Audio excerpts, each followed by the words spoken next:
No Selecta Talks de hoje, eu tenho a honra de receber um super empresário, empreendedor, consultor que veio para Orlando, que imigrou há alguns anos e agregou muito para a comunidade brasileira. E hoje ajuda filantropicamente uma das maiores organizações empresariais. Ele é o presidente do LEAD. E tem muitas outras coisas que eu vou deixar ele se apresentar, porque eu não tenho nem condições de falar tudo isso. Carlos Arruda, mais conhecida como Checha, não sei nem se pode falar isso, mas Carlos Arruda, muito obrigada. Checha é meu apelido de infância. De infância. E alguns amigos, o Paulo me conhece, tem amigos em comum desde pequeno. E exatamente. A gente, é um apelido muito carinhoso que eu tenho com os amigos de quando a gente era adolescente, até um pouco antes de adolescente, com 9, 10 anos. Não, agora é uma curiosidade, por quê, Checha? Na verdade, eu inclusive era magro naquela época, não era bochechudo, era de você bochecha. É magro, né? E aí a Vanessa deixou, Vanessa me transformou. A esposa. Não, a Vanessa aqui. viu a clínica inteira, né? A clínica é espetacular. A gente, hoje, até sou sócio da Vanessa na clínica. Perfeito. E é um lugar de transformação mesmo. A gente vê o que aconteceu comigo, acontecer com muita gente todos os dias. Não, e é uma nova vida, né? Você se sente melhor, maior autoestima, tudo. Foram 115 pounds. 115 pounds, dividido por 2,2 é para você descobrir em quilos. 50 e poucos aí. É uma nova... Eu falo que eu perdi a Vanessa, né? Ela é miudinha. E é isso. Isso é uma das coisas. Mas obrigado, Bruna, pela oportunidade de estar aqui. Eu admiro muito o seu trabalho, muito a Selecta. Obrigada. Eu acompanho você sabe, desde o comecinho. Obrigada. E a realização que você tem, não só na Selecta, em outros negócios que vocês têm, sim, é muito bonito de ver. Uma honra tê-lo aqui. E sim, a gente tem o trabalho do LEAD, tem os trabalhos de consultoria e tem algumas empresas que eu sou sócio aqui em Orlando, né? Entre elas o PCG Burgers, que é uma rede de hamburguerias aí que está indo para um crescimento muito grande nesses próximos 3 anos. É brasileira ou... Ela originalmente é do Brasil. Tá. E aí veio para cá um pouco antes da pandemia e foi atingida pela pandemia. E eu entrei como sócio esse ano. Tá. E, na verdade, final do ano passado. E aí meu papel é justamente esse, né? Estruturar a empresa para que ela se forme ou se transforme em algo escalável. Entendi. E aí a gente mudou processos, sistemas, pessoas, treinamentos, etc., para transformar ela num projeto escalável. Big case. E hoje ela está nesse momento, ela está indo para a 3ª unidade. Caramba! E esse ano a gente ainda pretende abrir mais uma dezena. Então Parabéns! É uma luta grande aí para conseguir realizar esse sonho de transformar o PCG em 50 unidades. Esse é o nosso objetivo para a rede de hamburguerias. E aí para depois é aquilo que você está falando, né? Eu acredito muito que negócio, a gente não tem que ter apego, né? A gente tem que ter apego às pessoas dos negócios. Tá certíssimo. E não necessariamente a gente precisa morrer abraçado com o negócio. Com isso, tem momento certo de sair. Tem momento certo, mas às vezes a pessoa criou, idealizou, construiu, suou e fica naquela dificuldade de let it go, né? Afetivo, né? Emocional. Só se não é filho. Eu vou falar um pouco trazendo para o meu mercado, a casa, né, o imóvel, às vezes quando a gente quer vender, a pessoa coloca o preço emocional e daí a casa não vende. Claro. Fala assim, gente, desapega, né? Não vale o valor que você quer, mas eu totalmente entendo né? É justamente isso, né? E negócio é muito parecido, né? Tem gente que adoraria o dinheiro, mas não consegue conviver com a ideia de vender um negócio. E uma das coisas mais importantes do empreendedor, começando o nosso papo, é justamente não confundir a identidade dele com a identidade do negócio. Muitas pessoas ficam conhecidas como... eu passei por uma fase bem difícil, assim, né? Eu fiquei 22 anos com uma empresa, que era a Case, que se transformou na maior agência de live marketing da América Latina. E muita gente me conhecia, o Arruda da Case. A cara da Case era você. Exatamente. E aí vira um negócio que, legal, o dia que eu não for mais da Case, eu vou perder minha identidade, né? Como é que fica isso, né? E é um processo muito difícil. E isso você acontece. Passou por essa meio... Eu vendi a empresa e me vi numa situação que a primeira decisão que quem comprou tomou foi trocar o nome da empresa. Completamente. Imagina vender seu filho e de repente pedirem para tocar o nome dele. É um negócio bem complicado de encarar. E aí, essas dificuldades todas foram coisas que eu aprendi a lidar nesses processos de M&A, que é Merger and Acquisitions, né? Que são as fusões e aquisições que acontecem nos segmentos de negócio. Para que não se confunda, sabe, as relações. Eu acho que a gente pode amar o que faz, ser apaixonado pelo que faz, pode amar as pessoas com quem a gente se relaciona, mas de forma alguma se apegar ao negócio. Porque todo negócio tem um momento certo de sair. Se você passar dele, não volta. Daí é onde que você, né? Aí que eu vim para a consultoria, na verdade, eu ensino pessoas a fazer isso. Você veio para os Estados Unidos depois que você vendeu a Case? Não. A Case tinha operações em mais de 62 países, né? E a operação dos Estados Unidos era uma das maiores. E a gente não tinha uma operação física nesses 62 países, mas eu tinha escritórios coligados, né? E nos Estados Unidos foi a segunda operação fora do Brasil. Então, quando nós abrimos o escritório aqui, a gente resolveu por Orlando, porque por ser uma agência de live marketing, a quantidade... Explica o que é live marketing. É tudo que acontece ao vivo, promoção, ativação, evento, lançamento, etc. Né? Tem uma plataforma de digital muito forte por trás disso, porque eles são híbridos hoje, né?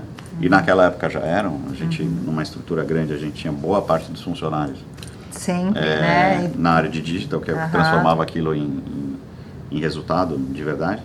E essas ações elas aconteciam muito com empresas americanas. Então a Microsoft, por exemplo, é um dos clientes da gente. E eles tinham escritórios muito grandes aqui nos Estados Unidos e pediam pra gente fazer as ações aqui, mesmo nós sendo brasileiros. Caramba! Porque que reconhecimento, né? O potencial criativo do brasileiro na publicidade, no geral, é muito grande. Concordo. Né? Não é só uma coisa da Case, não é o Arruda, que é espetacular. O brasileiro ele tem uma característica de criatividade muito diferenciada para a publicidade. Sim. Não só para a publicidade, para empreendedorismo também. E aí a gente começou a fazer as ações deles aqui nos Estados Unidos e resolvemos abrir o escritório aqui. E eu escolhi Orlando porque Orlando era um dos destinos onde a gente mais fazia os eventos, convenções e etc., lançamentos, porque é um mercado muito importante nesse sentido. Mais fácil também, né? Logisticamente é muito fácil, tem hotéis muito grandes, quer dizer, as estruturas estão prontas aqui. E Las Vegas estava indo para uma linha muito pouco familiar.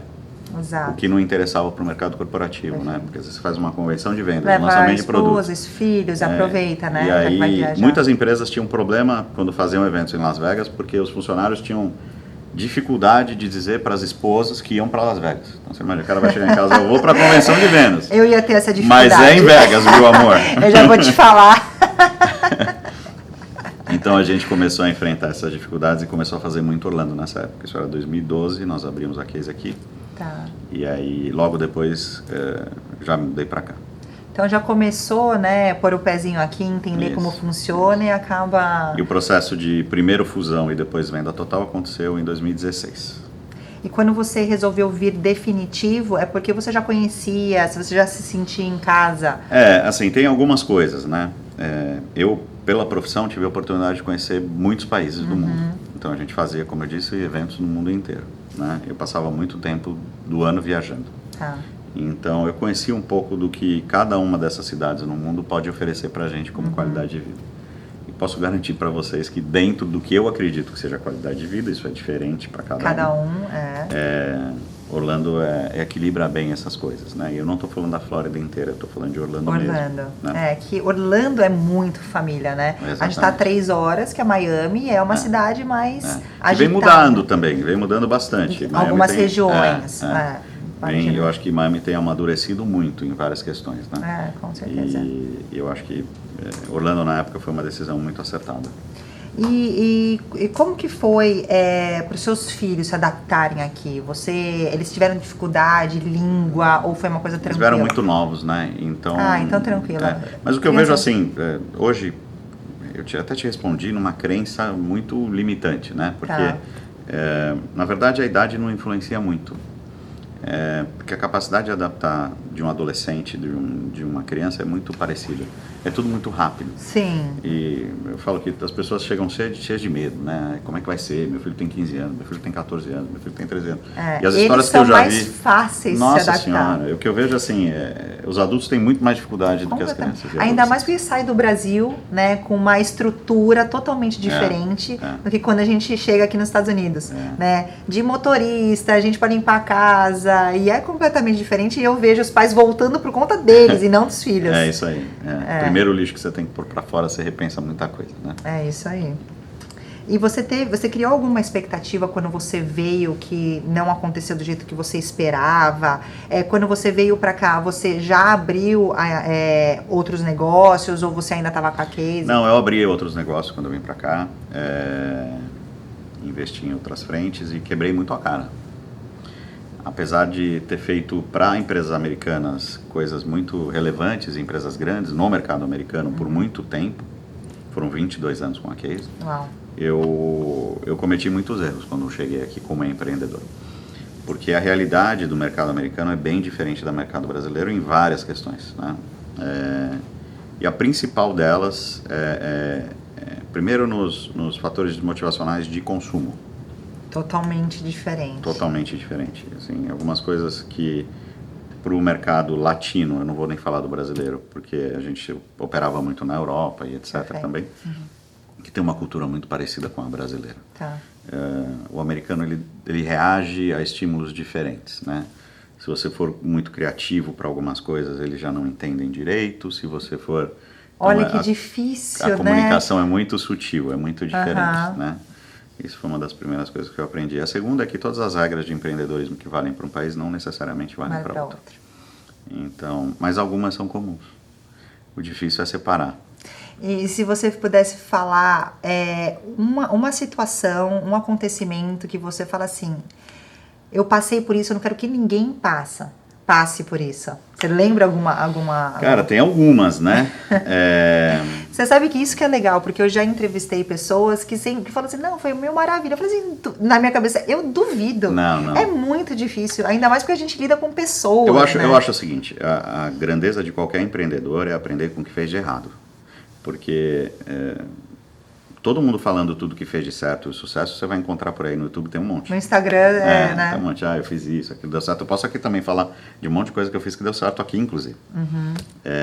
Mas onde a gente aprende mesmo é onde as coisas não deram tão certo, até para você não fazer, né? Com certeza. Então, uma delas é estrutura jurídica, né? As pessoas abrem empresa com um contador, e aí começam a fazer negócios por aqui, com MOUs, que chamam Memos of Understanding, né? Que são documentos que na verdade é um pedaço de papel, parece um papel de padaria, com assim, a gente entendeu isso aqui, né?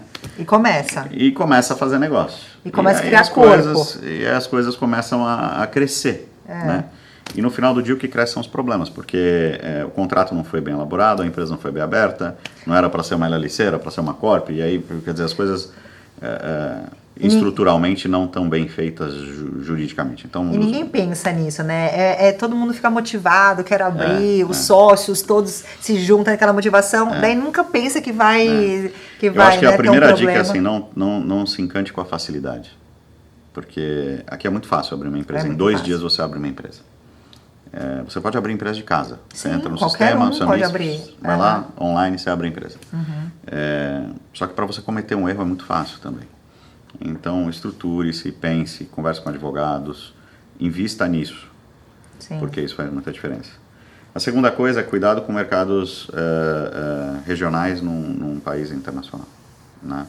Você foca muito, né? Eu quero abrir para um mercado só brasileiro, quero abrir para um mercado só latino, quero abrir para um... É muito difícil você crescer, né?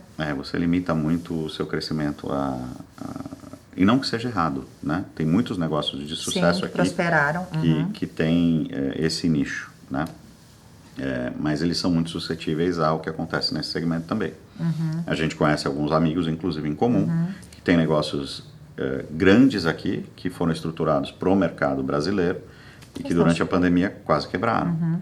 porque alguns quebraram. Sim, bastante. Porque eles estão segmentados em alguma muito coisa nichados, que é muito nichada e ela está suscetível a muito risco. Então, isso é uma das coisas mais importantes. Eu tive uma experiência muito engraçada aqui, logo que eu vim, que eu montei a pastelaria dos sonhos. Ah, é? Não sei se você conhece. Não. E aí eu acreditava na ideia, e realmente a ideia é boa, porque era um pastel era uma fusion. Franquia ou não? Não, era tudo loja própria. Né? Uhum. E a ideia era um pastel que ninguém nunca comeu nos Estados Unidos, que era um mix de sabores americanos com um pastel crocante brasileiro. Tá. Então, como um bom cara de marketing, criei uma bela marca, criei uma bela experiência, todas as lojas eram super diferentes. Você falou tudo, né? Experiência, né? Muito mais que uma... Exatamente. E criei tudo isso, né? Imagina, um negócio perfeito, porque eu comecei a conversar com os malls e identifiquei uma oportunidade. A praça de alimentação de todos os malls dos Estados Unidos é um U, invariavelmente. Sim. Então, tem as lojas num formato de U e as mesas ao centro. Perfeito. Né? Só que não tem nenhuma loja no meio. Eu falei, então vou fazer o seguinte, eu vou montar uma loja ilha. Tá. Que é uma loja grande, não é pequena, mas é uma ilha grandona. Né? No meio das praças de alimentação. E é uma área que os malls não têm como potential revenue. Eles não alugam aquela área. Então, para eles é um revenue novo. E eu tive muita facilidade de negociar os aluguéis por conta disso. Que legal. Então, foi uma boa ideia. Falei, pô, o conceito é bom, ela vai estar aparecendo mais que todas as lojas do... Sim, vai estar visível para todo mundo. Exatamente, no quer meio. dizer, pô, a ideia é perfeita, não é? Deu errado pra caramba. Por quê? Porque o americano não está acostumado a comer pastel. Então, a primeira coisa, pastel. O que é pastel? Né? E não é uma empanada, é um pastel. Eles conhecem a empanada porque o hispano aqui ele tem muito mais. E você abriu a primeira loja onde? Em Altamont Mall, no Altamont Mall, em Altamont. Tá. Porque meu foco era o americano. Então Perfeito. tinha pastel de pulled pork com barbecue sauce. Uau! Tinha pastel de carne, como temos no Brasil. Tinha pastel de queijo, tinha pastel de tudo. E deu errado pra caramba, né? Você só montou uma? A gente não teve a coragem de montar a segunda. Na verdade, já tinha um plano de montar vários. E eu falei, bom, a gente deve parar de acumular prejuízo e fechar. Mas isso que é um bom empreendedor, né? Encontrou, né? Foi pesquisar, viu uma oportunidade, ainda mais no meio, na ilha, né? Da praça de alimentação, mas também é empreendedor e fala assim, não vou ser, né? Uma das regras do empreendedorismo correto é fail fast, né? Rápido para você aprender for pra e minimizar. Falhar, faça rápido. É isso aí. Saia rápido e tenha a humildade de saber. E outra coisa, aprenda com isso e leve para outros negócios. E let it go. Porque eu vejo muita gente que às vezes... Abraça, começa a buscar investimento para deixar um negócio vivo, porque ama aquilo, porque a ideia é boa. A ideia é boa, a ideia é excelente, não sei o quê. Só que, cara, ia precisar de $2 milhões de investimento de prejuízo ali para montar as lojas que precisava montar e aculturizar o americano a comer um produto que ele nunca comeu na vida, que é pastel. Eu falo um pouco do açaí, né? Hoje a gente está com as franquias da Oakberry. A grande maioria dos americanos não tem a mínima ideia o que é, então a gente está nessa cultura de explicar, educar. É muito caro. É muito caro. É muito caro. Isso o Taco Bell fez muito bem. É verdade. Ensinou os americanos a comer taco, que não era alguma coisa comum aqui. Sim, sim. E então... Mas a cultura mexicana é muito forte, né? Do lado da Califórnia, tudo, que eu acho que eles devem ter... Mas demorou 100 anos, né? Então é isso que eu quero dizer, é um processo. Se você está disposto a entrar... Hoje em dia, qualquer restaurante que você vá, dos mais finos aos mais simples, tem um taco. Tem um taco, Pode ver. Happy no hour Ritz-Carlton você come taco. É verdade. É verdade. Então, ficou tão internacional. Então a questão é, se você vai ser o entrante, você vai pagar essa conta toda de ensinar as pessoas a consumir aquele produto. Tem que tomar muito cuidado com isso. E hoje você tem muita gente que te aborda e fala assim, o que você acha desse negócio, tal? Tem, todos os dias. E você tem coragem de falar do tipo, não, isso não vai funcionar? Eu tenho essa obrigação, né? Na verdade, um dos meus maiores trabalhos é pegar negócios que já estão estabilizados aqui e fazer eles se tornarem algo escalável. Né? Mas negócio que você acredita. Eu só entro no negócio que eu acredito. E normalmente com alguma coisa de equity também. Então, existe uma remuneração, mas existe também, eu viro sócio do negócio. Claro. E se você tem uma reunião e você não acredita ou você acha que não vai, né, para frente, você chega e fala assim, olha, você já olhou isso, né? Ou não, você fala sempre, assim, ó... eu sempre oriento, porque a primeira reunião é é super importante para primeiro conhecer a pessoa, porque mais importante que o negócio é com quem você está fazendo. É a pecinha, né, por detrás. É. Às vezes o negócio é até bom, mas a pecinha de trás... Exatamente. E a pessoa, para mim, é 90% da decisão. E 10% que vão fazer isso acontecer é a viabilidade total do negócio. Né? Uhum. E aí tem a econômica, tem a processual, tem a de mercado, e aí vai embora. Né? E o que a gente vê, infelizmente, são 90% de negócios que estão fora desse padrão que eu estabeleço como ideal. Entendi. Né? Para ou investir o meu tempo, ou investir até dinheiro, mas de uma forma um pouco mais profissional, né? O que a gente vê aqui são grandes investidores do Brasil, ou grandes empresários do Brasil, que chegam com o bolso bem cheio e saem com o bolso vazio. Eu tenho uma teoria que é até provocativa, né? Que uma boa forma de ficar milionário nos Estados Unidos é chegar bilionário, né? Então, eu vi muita gente perder bastante dinheiro. Em que momento você sabe que é hora de pular fora do barco? São duas coisas, né? Acho que a primeira delas é entender qual é o tamanho do prejuízo que você está disposto a tomar. Desde o começo. Estabelece, isso é igual ao cassino. Tá. Desce com $400 no bolso. Você já sabe que você vai se divertir durante tanto tempo, esse é o risco, é o tamanho do risco que você está disposto a tomar. Né? Eu acho que é uma das coisas principais que você tem que fazer em negócio. Qual é o tamanho do risco que eu estou disposto a tomar? O segundo é qual é o tamanho de energia que eu estou disposto a doar para esse negócio. Os negócios, eles tomam energia.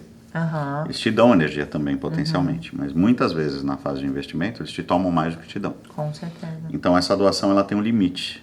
Porque tem gente que perde família, perde tudo por conta de colocar tudo lá atrás do balcão e falar, eu vou fazer isso dar certo, e no final do dia ele acaba perdendo o negócio e as outras coisas. Então esse equilíbrio energético é muito importante também. Não, e às vezes o profissional, o empreendedor fala que é para a família, mas não vê que descartou, né? Tá tão focado que acabou esquecendo completamente. E qual que seria você falou assim, se o business estiver nos meus critérios, quais seriam os seus critérios para falar assim, olha, tem futuro? Acho que o primeiro, as pessoas certas, né? Como eu já disse. Os parceiros, né? Eu acho que assim, tanto o time dessa empresa quanto o fundador, eles precisam estar dentro de alguns valores que eu considero importantes, né? E aí, não só aqueles básicos de correção, de ética, que é aqueles são que eu chamo de valores mínimos, né? Que as pessoas têm que ter. Mas aí esse é o nice to have, né? Então, aquela coisa, né? Então, mas tem o must have, né? Precisa ter algumas coisas. E uma das coisas que me atrai muito em empreendedorismo é a necessidade daquilo fazer dar certo. Eu preciso que isso aqui dê certo. Eu conheço muitos negócios que têm ideias melhores que as outras, mas o empreendedor desta aqui, ele precisa mais, ele tá lá todo dia sem pestanejar, sem se arrepender, e isso muda muito, sabe, o resultado do negócio. E o que a gente vê na prática é que negócios que detêm mais energia da pessoa, ele consegue melhor resultado. E isso eu testo na primeira conversa, assim, de alguma forma. Como que você testa? Descobrindo aqui as táticas. É muito sensitivo, né? Eu graças à minha profissão, eu muito conversei com muita gente a vida inteira, né? Gente que deu muito certo, gente que deu muito errado. E a gente consegue perceber quem primeiro está te falando a verdade. Isso é um negócio importante, né? O cara te chama e fala, você vai ver um negócio que vai mudar a tua vida, você vai ganhar... já começa assim, você já, né? O discurso, ele já morre no discurso, entendeu? Esse é um caso. Tá. E aí, quando ele passa dessa fase, a gente começa a olhar o negócio em si, né? E aí o negócio é uma análise um pouquinho mais... É um período, normalmente, que é de 1 mês de consultoria de análise. Perfeito. Onde a gente entra no negócio e analisa tudo. Né? Números, perspectiva de crescimento, proteção de mercado, que a gente chama de barreira de entrada, quer dizer, todos os fatores que protegem estrategicamente o negócio ou não, o quanto ele é suscetível a qualquer concorrência, quer dizer, tem ideias excelentes, mas qualquer um pode fazer. Tem, com certeza. Eu presto consultoria para algumas empresas e uma delas, ela fica em Boston, é uma startup, e eles estavam indo numa linha super inteligente, é um garoto novo, mas numa linha estrategicamente com algumas dificuldades, porque é suscetível à concorrência. E aí tem alguns tratamentos que são feitos para a gente conseguir diferenciar o negócio a ponto de não ser fácil para um concorrente fazer a mesma coisa. E isso é só desenho estratégico, né? E aí quando a gente chega num ponto de acreditar nesse modelo, aí sim a gente fecha um negócio de longo prazo e faz o negócio sair de um valor X para um valor Y e faz um planejamento. Você tem alguma empresa alguma área, né, que você gosta de investir mais? Cara, você falou da hamburgueria, restaurante, eu vou entrar num assunto que eu evito falar, mas quando eu falo é difícil sair dele. Para mim, os negócios eles precisam ter alma, eles precisam ter propósito. Eu vou te cortar um pouquinho, mas eu quero que você volte no propósito. Teve uma reunião que a gente teve alguns anos atrás, você só falou assim, Bruna, a sua empresa tem cultura? Você só falou isso. Fala assim, eu vou deixar você pensar. É isso. Eu lembro que você trouxe isso, e isso ficou até hoje na minha cabeça. Eu até saí com um casal de clientes esse fim de semana, e a esposa, ela faz toda essa parte de consultoria na questão de cultura. E daí eu falei assim, gente, casou totalmente, que eu lembrei. E ela falou assim, não, se não tiver isso, não tem como. Não tem negócio que vá para frente, é pessoas, né? Essas pessoas, eu falo que o ideal de uma cultura corporativa são talentos diferentes com um propósito comum. Acreditam. Né? Ou seja, a gente pode ter pessoas muito distintas, uma acelerada, outra mais calma, um com qualidade. Isso é bom também, né? Exatamente. Mas se eles tiverem um propósito comum, acreditarem na mesma coisa, o negócio vai para frente. Eles querem achar uma solução comum, né? É isso. Então, o propósito, para mim, ele é, na verdade, o coração, o pulmão e a base de todo o negócio, né? E tem negócios... eu fiz um curso em Harvard que chama OPM, que... em teoria, é o curso de pós-graduação mais avançado de Harvard, né? Eu ia falar isso quando eu te apresentei, tá? Só que eu esqueci, mas estava aqui na minha listinha de Harvard. E lá, todo mundo me pergunta, pô, Arruda, qual a coisa mais importante que você aprendeu lá, né? Teve algumas coisas que eu aprendi, né? A primeira, eu vou falar depois numa frasezinha no final, mas a primeira delas é que nenhum dos 170 alunos que estavam comigo lá, e são grandes empresários, montou um negócio para ganhar dinheiro. Conte-me mais. Então, se você montou um negócio para ganhar dinheiro, feche rápido, porque ele não vai ganhar dinheiro. Seu propósito num negócio é fazer dinheiro, isso não vai acontecer. Encontre outro propósito. Ele precisa fazer diferença na vida de muita gente para ele conseguir ser viável. E você sabe que a palavra propósito, para mim, eu acho que ela é muito pesada no sentido de sempre fazer como posso falar? Eu sempre me questionei muito do propósito, e eu vejo que muitas pessoas encontram o propósito de vida, às vezes, já depois de muitos anos, já com mais idade e tudo, que a vida foi preparando a pessoa, que eu vejo, né, em várias situações, coisas aleatórias, da pessoa às vezes ajudar o vizinho sempre a consertar não sei o quê, e daí ela vê que no final da vida o propósito dela é ajudar as pessoas, enfim, eu tenho analisado essa questão de propósito. Quando eu encontro uma pessoa que eu vejo que ela encontrou o propósito, eu tento olhar a história, e aonde que a história foi mostrando que o propósito daquela pessoa é aquilo, porque eu sempre me cobrei muito. E às vezes de tentar fazer um diferencial muito grande e achar que o propósito é uma coisa muito gigantesca de impacto na vida das pessoas. Mas às vezes, aquela pessoa, aquele cliente que você já está ajudando, já é o seu propósito, né? E às vezes eu me cobrei muito de falar assim, não, eu preciso fazer uma coisa grandiosa de propósito e tal. E às vezes é uma coisa tão pequena, mas você impacta a vida do outro, né? Isso. Na verdade, propósito, na minha opinião, é a palavra mais mal utilizada do mundo. Pode ser. Eu vou te dar um exemplo. Qual é o propósito desse copo aqui? Eu tomar água. Não, essa é a função desse copo. A função, o propósito. Não o propósito é trazer, provavelmente, a coisa mais importante que você vai ver a sua vida inteira. O seu corpo é 70% do que está dentro dele.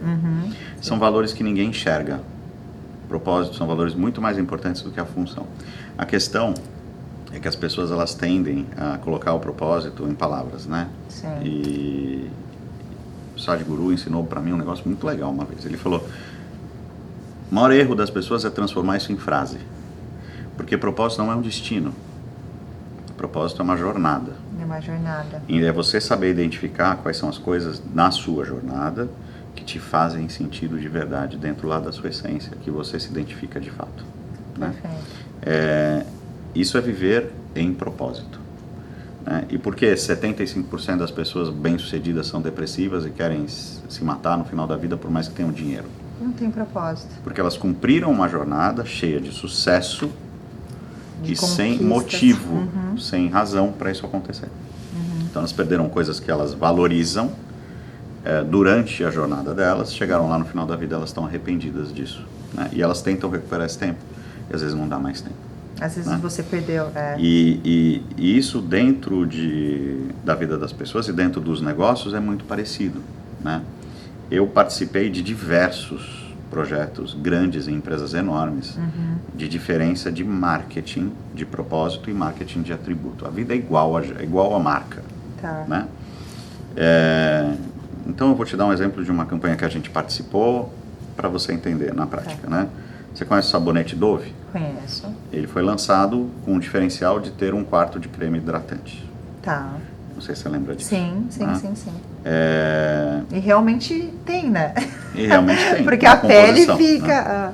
Então, isso é um marketing de atributo, ou seja, é um atributo técnico do produto ele ter 1/4 de creme hidratante. Só que isso, ele conecta até um certo ponto. Porque amanhã, pode ser que a Procter & Gamble, que é concorrente da Unilever, que é quem faz o Dove, resolva fazer um que tem meio creme hidratante. É muito melhor que o seu tem o dobro. Tá. E aí, qual é a conexão que você tem com o seu consumidor nesse momento? Você acabou de perder. Porque era só isso. Era só isso, né? E aí, as marcas, isso aconteceu com o Dove, isso aconteceu com todas as outras marcas da Unilever, isso aconteceu com todas as outras grandes marcas que se ligaram nisso, mas isso não acontece com negócios médios e pequenos. Até hoje eu não consigo identificar o porquê. Ou melhor, consigo. Claro. Por falta de visibilidade mesmo, do que é o propósito do negócio, né? E no Dove a gente ajudou até no processo criativo dessa campanha que chama Natural Beauty, que é a beleza natural das pessoas, nesse caso da mulher, que era o foco da gente. Né? Então a gente começou a fazer com todos os perfis de mulher as campanhas. Isso lá atrás, né? Lá Quantos atrás, anos? Lá atrás. Porque eu lembro das propagandas da Dove, era isso, era uma diversidade de raças. Isso é muito legal. De tamanhos, gordo, magro, louro. E hoje a gente tá né, vivendo esse mundo que tem que ter essa diversidade, tem que ter essa consciência, mas vocês tiveram isso lá atrás. Lá atrás. Isso é muito legal. Na verdade, a gente identifica valores reais, não pode ser mentira. Com certeza. E aí transforma isso num propósito que faz diferença na vida das pessoas. As pessoas se conectam com ideias, com ideais, com propósito. Elas não se conectam com qualidades técnicas. Porque daí você... meu carro é mais rápido. É. Isso para mim é muito claro. Eu não sei se você sabe, a Tesla tem um carro que chama Roadster. Não. Que foi lançado ano passado, já está em fila de espera, vai começar a ser entregue esse ano. Né? Em teoria, ele é um dos carros mais rápidos do mundo. Ele faz 0 a 100 em 1,9 segundos. Nossa Senhora. E ele custa mais ou menos $300 mil. Né? Um Bugatti, que hoje é um dos carros mais caros do mundo, ele custa por volta de $1.800.000. Ele faz em 3,1 segundos. E tem um Bugatti novo que faz em 2,9, mas nenhum deles chega perto do Tesla, que custa 300 mil. Se a Bugatti colocasse como diferencial dela, que ela simplesmente era o carro mais rápido de 0 a 100, ela ia perder para a Tesla de longe. Porque a Bugatti tem uma série de outros diferenciais que envolvem o luxo, envolvem uma série de valores que eles agregam, tal, blá, blá, blá. Que é isso que faz continuar. É isso que faz continuar. A Não paixão, ela tá aí, ela não tá na performance, entendeu? Hoje um Tesla X é mais rápido que muita Ferrari. Por que custa 1/10 do preço? Porque eles não têm o valor agregado que a Ferrari tem na percepção de marca. Construiu todos esses anos. A veinha que custa o couro, que costura o couro. A história inteira, quer dizer, todo o valor agregado que aquela marca leva. Então, isso vale para negócios médios e pequenos. É igual. e até um empreendedor que está vindo para cá tem que pensar nisso, né? Sim. Porque é mais um restaurante brasileiro, né? Quando eu falo brasileiro, porque a grande maioria vem com essa ideia, né? Fazer alguma coisa local, regional, para o brasileiro. E tem que o negócio da hamburgueria me atraiu por alguns motivos, e o principal deles é que 95% do público é americano. Você sabe que eu já vi, eu tinha certeza que era americana. Você falou, eu falei PCG? assim, eu falei assim, é brasileira. A PCG tem uma história muito legal, vou contar rapidinho. Né? Foi criada por um cara que chama Renan, que até hoje é quem toca a operação do PCG, que ele é de, me ajuda amor, João Pessoa. João Pessoa. E ele criou a PCG lá dentro da casa do pai, na piscina. Então, na piscina, área externa, em volta da piscina, no deck, ele montou as mesas e começou a servir hambúrguer lá. E PCG stands for pão com gergelim. Pão com gergelim. Era o que era, né? E aí ele mudou para cá, um pouco antes da pandemia, montou a primeira loja em Lake Buena Vista e já foi atingido pela pandemia. E aí entrou um outro sócio, que é o Cleston, que é o mesmo sócio do Manolo, sócio do Kino, etc. E recentemente eu entrei na sociedade. Tá. Eu estou contando essa história porque a gente teve que ressignificar tudo no PCG, inclusive a marca. Hoje é Pretty Cool Guys, que é o mesmo pão com gergelim. Hoje a gente significa. Mas o que é Pretty Cool Guys, né? É um ambiente onde pessoas do bem se reúnem, onde todo mundo canta, toda a música é legal, é rock and roll para tudo, então quer dizer, é um ambiente alegre, leve, etc. É um ambiente, e além da qualidade do produto ser espetacular. Que tem que ter. Mas quando você cria um motivo para as pessoas estarem naquele lugar, você muda o seu reason why. A motivação da pessoa, né? Exatamente. Porque ela pode comprar um hambúrguer no McDonald's. Por que eu vou lá? Exatamente. Porque tem toda uma experiência que você falou que faz as pessoas se reunirem, querer levar família e além da qualidade ser totalmente. Meus filhos hoje, não é porque são meus filhos, mas eles não querem mais nenhuma hamburgueria. Gente, eu tenho que ir lá comer, porque eu já vi... Você já comeu, Marita? Já antes de ontem, tá bom. É mesmo? E é bom mesmo? Muito bom. Pode falar? Diferente. A gente encontrou aí... Diferente em qualidade. A gente encontrou um nicho bem legal, porque a gente oferece um hambúrguer gourmet a preço de Shake Shack. Uau! Mas daí ele viu que deu certo no Brasil e daí falou assim... Ele veio pra cá e aí quebrou a cara de certa forma num primeiro momento. Pelo momento ou por você uma série de fatores, com pessoas erradas? Eu não sei exatamente o histórico das pessoas. O que eu sei é que ele precisou do Cleston nesse meio do caminho. Entendi. E aí montou a segunda loja. Agora a gente está inaugurando essa semana a terceira. Aonde que são as localizações? A gente tem Lake Buena Vista, perto da Disney Springs. Tá. Tem Metro Oeste. Tá. E lá no Mall dos Cavalinhos. Que legal. E tem no Mall Novo lá no Intergarden. Mall dos Cavalinhos, todo mundo conhece o Mall dos Cavalinhos. E tem no Intergarden também. Que é essa última. Essa última, que é uma loja maior, já de 62 lugares, é uma loja mais... Que legal. Que é nesse modelo de Intergarden que a gente vai escalar. Entendi. A gente encontrou esse tamanho perfeito da loja. Que legal, parabéns. E até para resumir, né, tudo que você falou... O que é empreendedorismo para você? Porque eu já estou vendo assim muito, né, a sua visão e como pode fazer para dar certo e ideias, mas resumidamente, o que é empreendedorismo para você? Empreendedorismo é a arte de desenvolver motivações e coragem para transformar a vida das pessoas de fato. Uau. Eu falo uau porque as pessoas geralmente dão uma resposta meio que igual e você trouxe sentido, acho que para a palavra. Você se sente uma pessoa realizada? Sempre. Hoje, pessoalmente, nunca tive tão equilibrado, graças a minha esposa que está ali e a minha relação com meus filhos e com meus negócios. Eu acho que equilíbrio é uma coisa muito importante, né, na realização. A realização não é dinheiro. Então, eu falo muito isso, né? Tem momentos na vida que a gente tem dinheiro e a gente só tem dinheiro. E tem momentos que a gente tem um pouquinho de tudo e esse momento é o momento que você está de fato feliz. Então, eu me sinto muito realizado, sim. Muito legal. E o que mais que você quer conquistar? Assim, como que você se vê para o futuro? Eu acho que hoje eu tenho o objetivo de continuar transformando empresas em empresas de impacto, né? Então... Qualquer negócio, independente do tamanho, ele pode ter um impacto social e transformador muito maior, né? Tem uma empresa de contabilidade que eu estou prestando serviço que você teve no evento ontem. Ah, tá. Muito legal. Falei com ela hoje, por sinal. A Carol. E é um trabalho que eu entrei porque, primeiro que eu acredito muito no negócio dela. Ela é muito séria, muito boa no que faz. Segundo que os valores dela estão dentro daqueles padrões que a gente conversou. O negócio em si é muito bom. E a gente cria ações como aconteceu ontem. Foi muito legal. Onde a gente transforma a marca dela num negócio muito diferente do que era até que aquilo acontecesse. Sim. E o impacto disso social, você viu isso na prática ontem, outro nível. é transformador. E é nisso que eu acredito, sabe? Eu acho que qualquer empresa, independente do tamanho, pode ter um impacto muito grande. Para chegar com o pé na porta. Não, e assim, impacto não é tamanho. Não é tamanho. Impacto, eu não sei se você já conheceu o Bruce Lee pessoalmente. Não. É pequenininho. É mesmo? Impacto não é tamanho. Então você consegue muito resultado sem necessariamente ser enorme, né? Sim.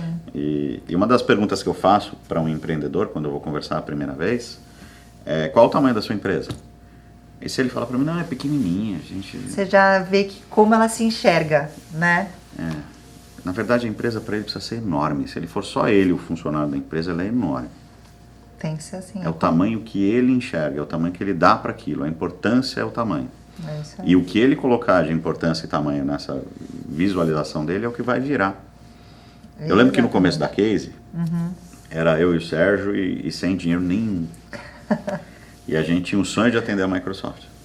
Era uma empresa grande, era uma empresa já estruturada no Brasil. Mas quando vocês abriram, vocês já tinham o que vocês iam trabalhar? Não, então, foi essa é uma história legal de contar por alguns motivos, né? Tá. Primeiro pelo motivo pelo qual ela foi aberta. A gente trabalhava numa empresa que era perfeita, mas que tinha líderes com valores muito diferentes da gente. Tá.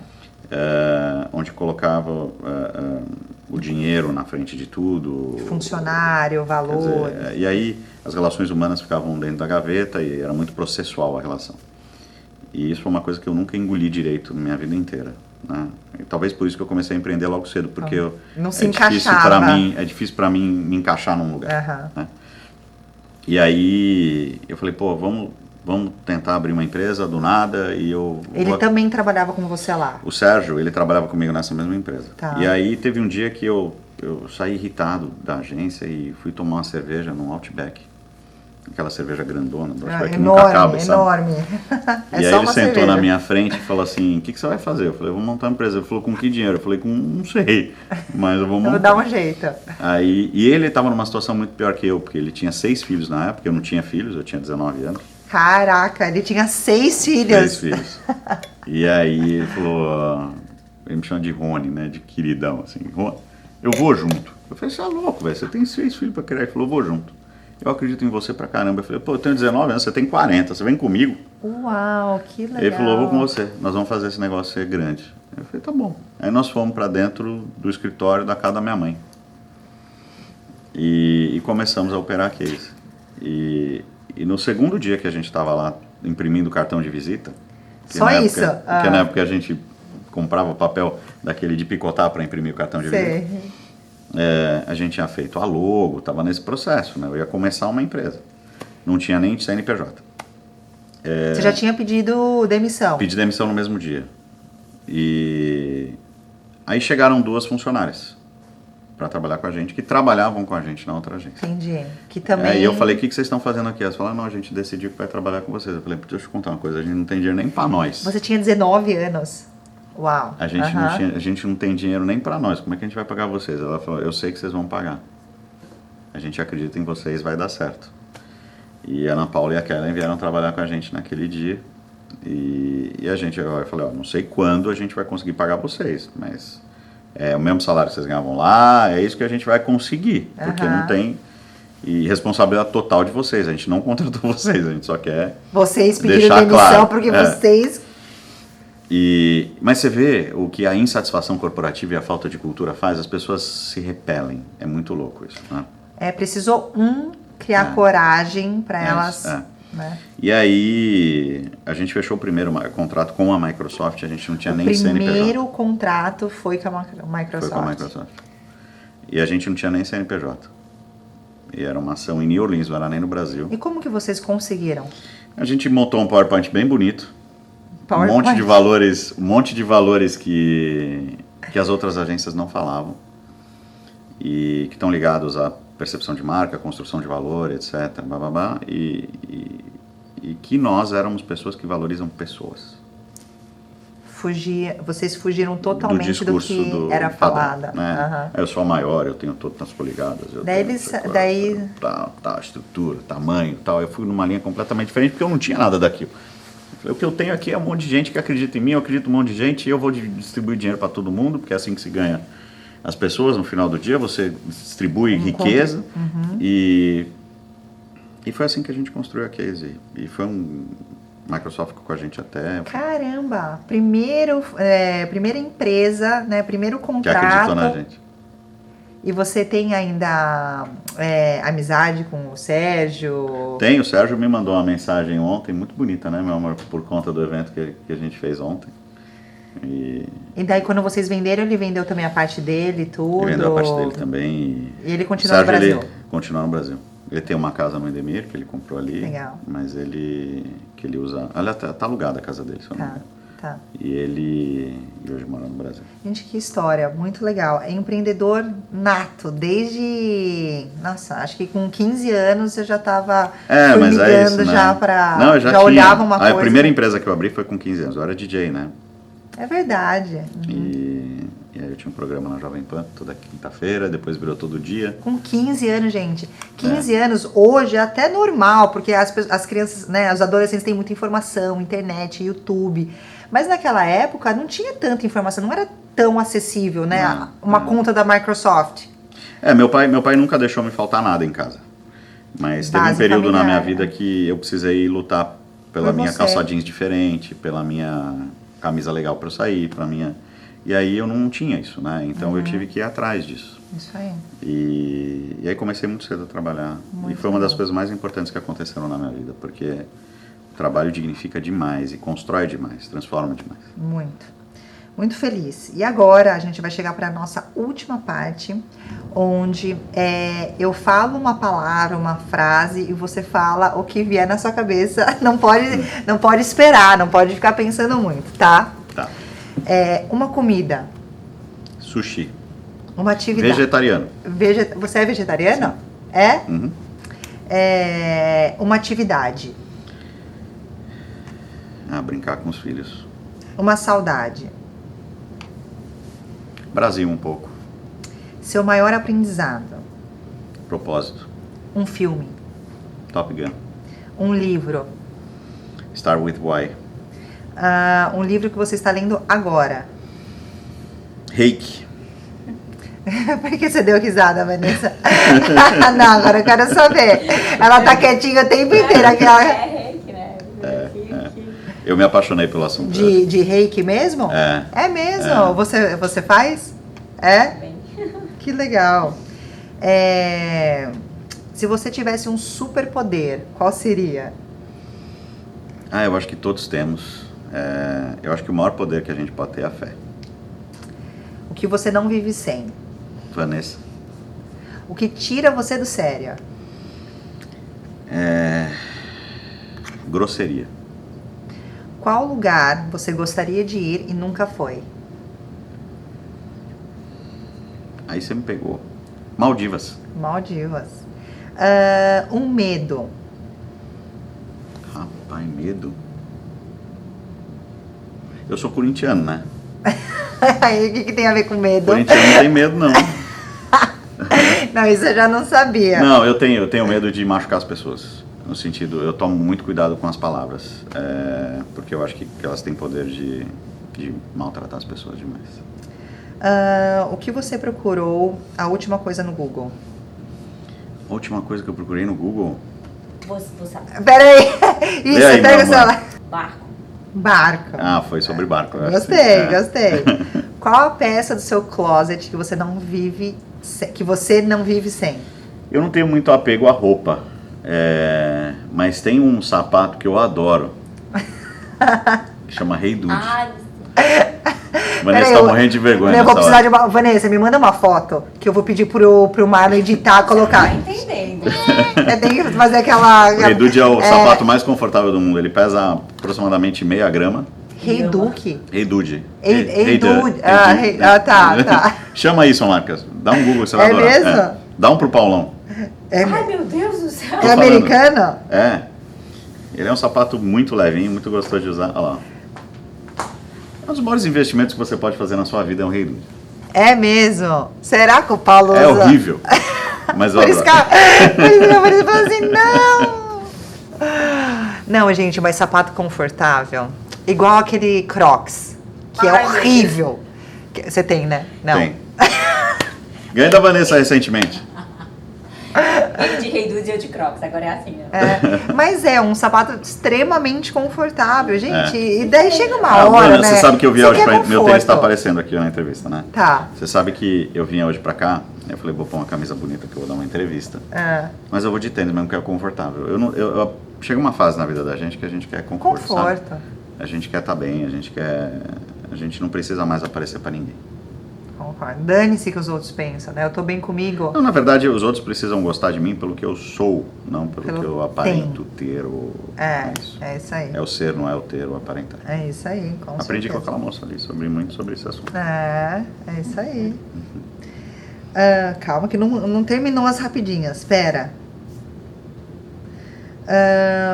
O que as pessoas não dão importância, mas deveriam?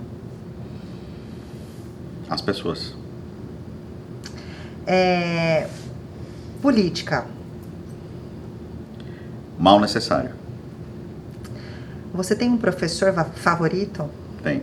Uma matéria? Tenho. E por incrível que pareça, finanças. Finanças. E como você se acalma quando você fica chateada? Meditação. O que você se interessa que a maioria das pessoas não?